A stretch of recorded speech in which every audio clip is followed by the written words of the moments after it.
Hello everyone, welcome back. So, in today's video presentation, we'll continue with module 5 itself. There will be two concepts which I will be understanding. One is LIDAR, which is spelled as LiDAR, which stands for light detection and radiation. And then the next thing is remote sensing. You all will understand what only the introduction part and how it works. So these are the two topics which we'll be covering today. Moving to understanding LiDAR. So LiDAR stands for light detection and ranging. It is a remote sensing method which uses laser to measure the elevation like ground, forest and building. So it is a remote sensing method. Now it uses UV rays, visible light or near infrared sources.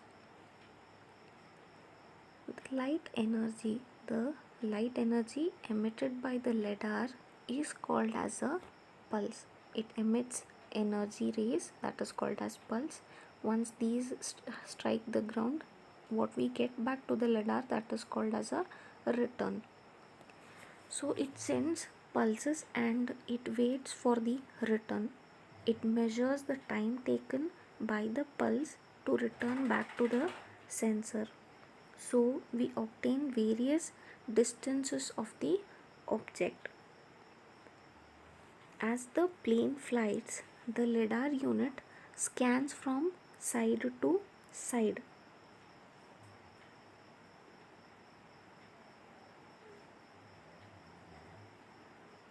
This is side to side scanning. Because of this, it covers a larger area and thus it is called as light detection and ranging. So some pulses are sent along the nadir point and some are sent off the nadir point. Now what is nadir point? It is nothing but the gravitational direction which I have explained while explaining photogrammetry. So the light rays are sent along the nadir point and some are sent off the nadir point. So that is the nadir point. These are off nadir points. Then we use different platforms like aeroplanes, drones, unmanned aerial vehicles, helicopters, so that we obtain the data from the larger area. Basically, there are three types of LiDAR. The first one is topographic LiDAR. The next one is barometric. This is the topographic LiDAR. It maps the land typically using nearly infrared light. So that is a topographic LiDAR. The next one is barometric LiDAR. This is the barometric LiDAR.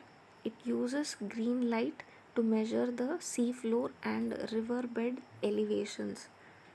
The next one is terrestrial LiDAR. This is terrestrial LiDAR used for mapping building, natural features and trees at ground level. There are four main parts of an airborne LiDAR. First one is LiDAR sensor. It sends the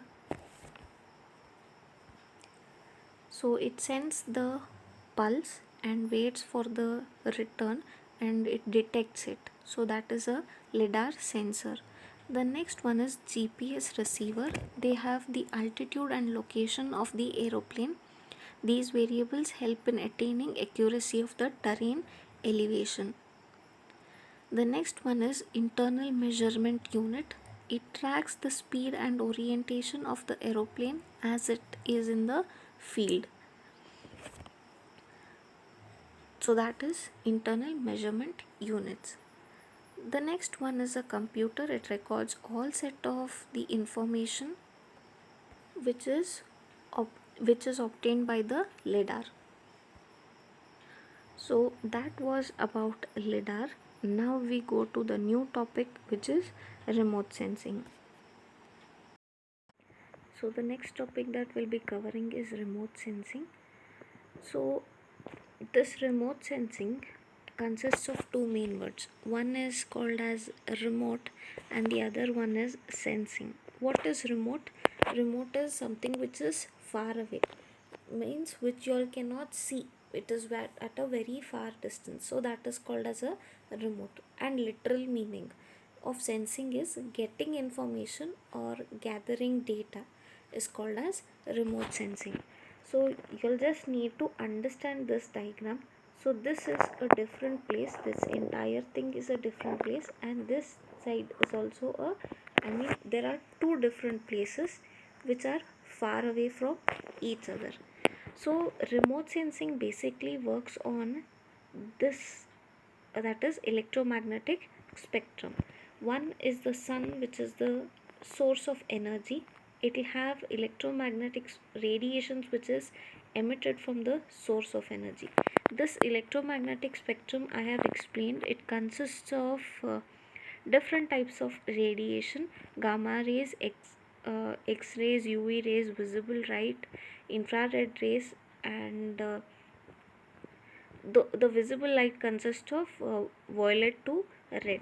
So once the electromagnetic radiations are passing, so we'll consider three different objects. One is this is the water body which is present on the ground, then this is the tree, this is the building.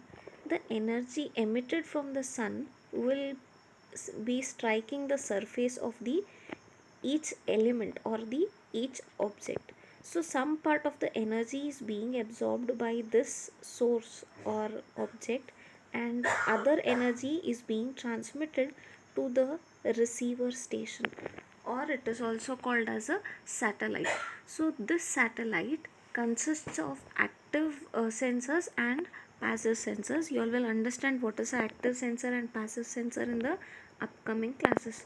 So once the energy is emitted by the sun, uh, the objects absorb the some kind of energy and again transmit back, or there are certain radiations which are going away from the object. So those radiations are detected with the help of a satellite, and with the help of satellite and the sensors present inside the satellite, what happens, there are certain radiations which are passed to the receiver stations or satellite. These are called as satellite receiver stations.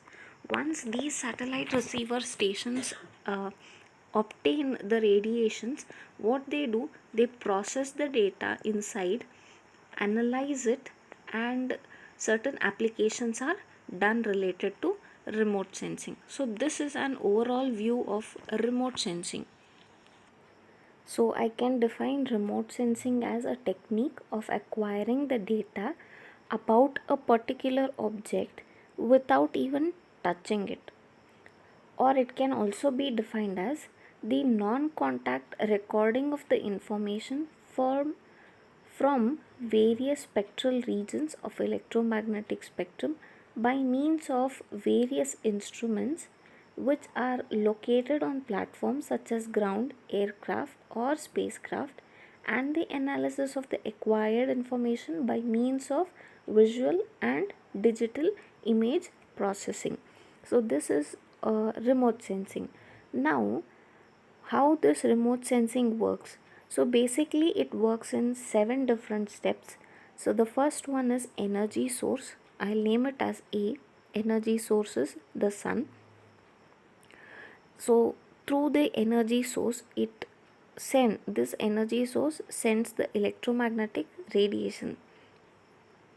Energy source is the first requirement for remote sensing, is to have an energy source which illuminate or provide electromagnetic energy to the target of interest.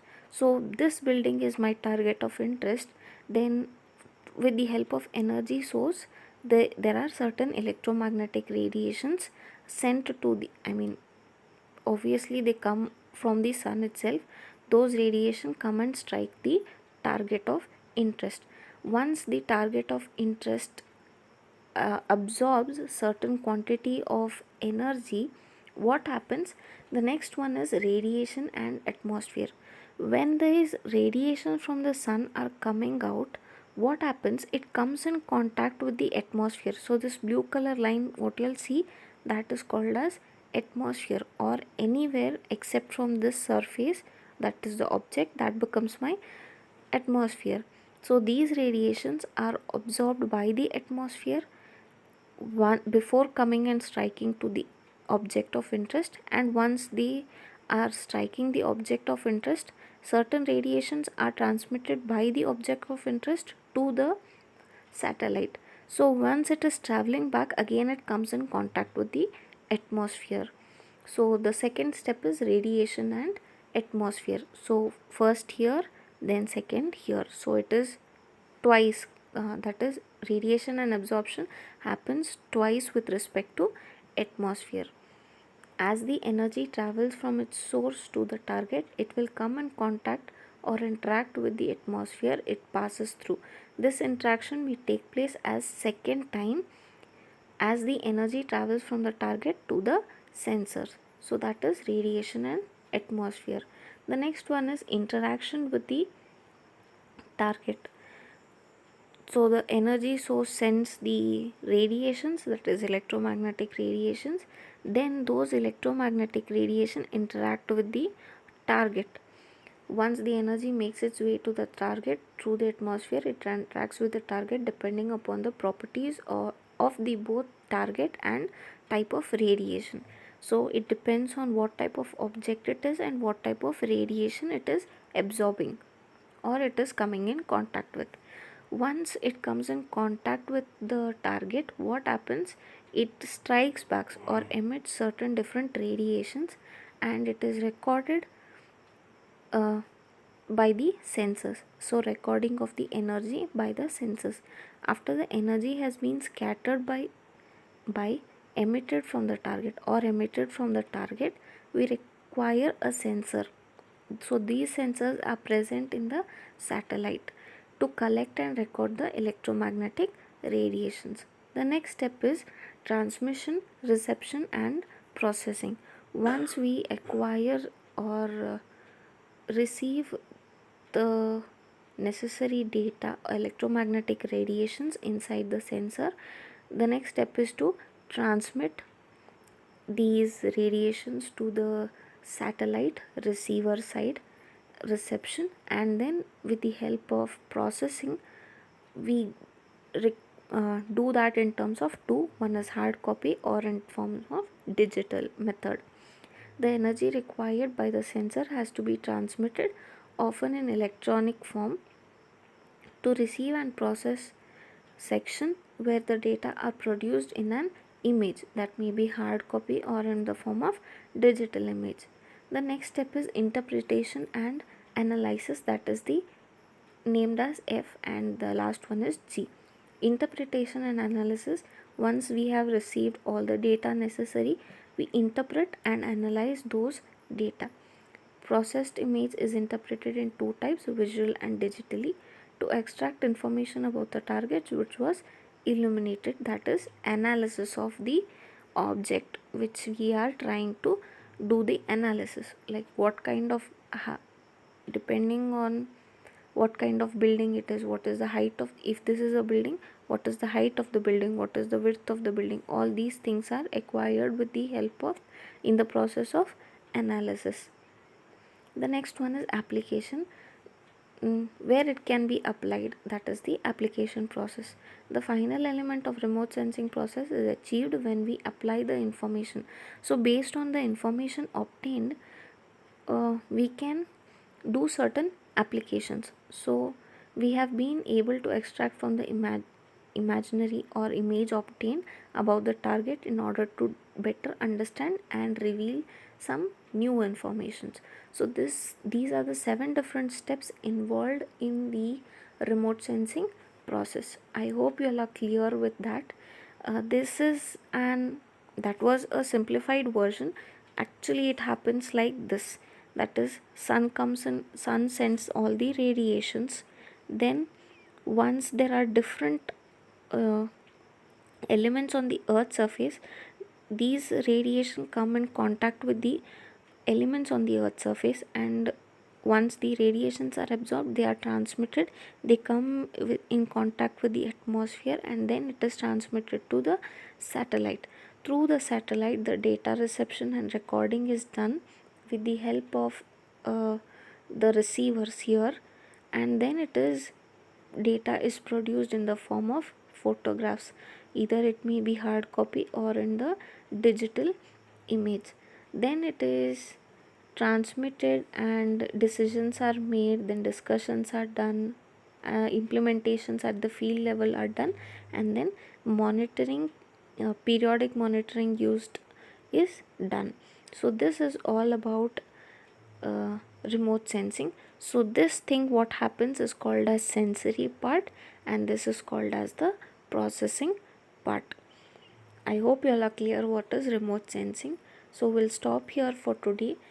I hope you all have understood everything. If you all have understood, then comment understood, and then write your division along with your USN. If you all have not understood any concept, then please send a message of which concept you all are not clear in the WhatsApp group. Thank you.